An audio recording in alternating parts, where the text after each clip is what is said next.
Sabirabad rayon Mədəniyyət Mərkəzində 2025-ci ildə Sabirabad rayonunun sosial-iqtisadi inkişafının yekunlarına və 2026-cı ildə qarşıda duran vəzifələrlə bağlı Sabirabad rayon İcra Hakimiyyətinin başçısı Siraqəddin Cabbarovun hesabat yığıncağı keçirilib.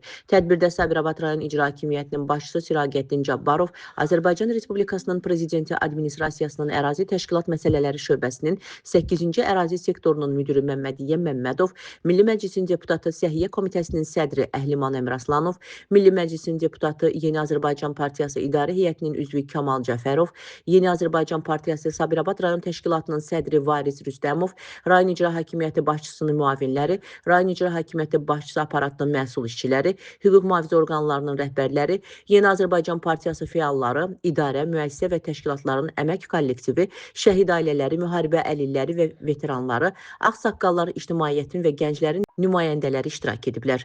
Tədbir iştirakçıları ilk öncə Sabirabad şəhərinin mərkəzində ucaldılmış Ulu Öndər Heydər Əliyevin abidəsini ziyarət edib, önünə gül dəstələri düzüblər.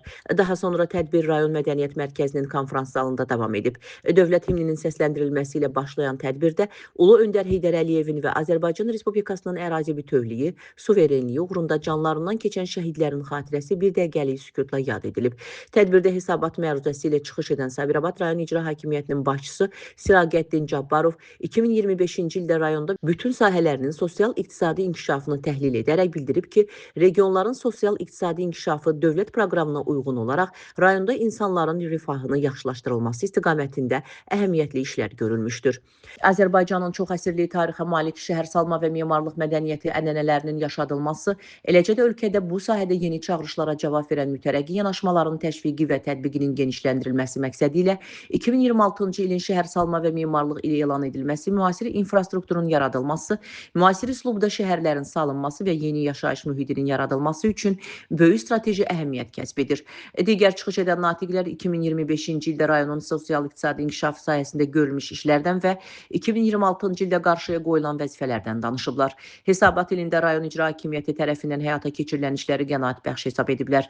Hesabat yığıncağının iştirakçıları adından Azərbaycan Respublikasının Prezidenti cənab İlham Əliyevə müraciət qəbul edilib və müraciətin mətni iştirakçılarının diqqətinə çatdırılıb. Sonda rayonun 2026-cı ildə qarşıda duran vəzifələr üzrə aidiyyatı qurumlara müvafiq tapşırıq və tövsiyələr verilib. Könül Kazımova, Aydın Yavərzadə, Həcər Həsənova bugün informasiya proqramı üçün.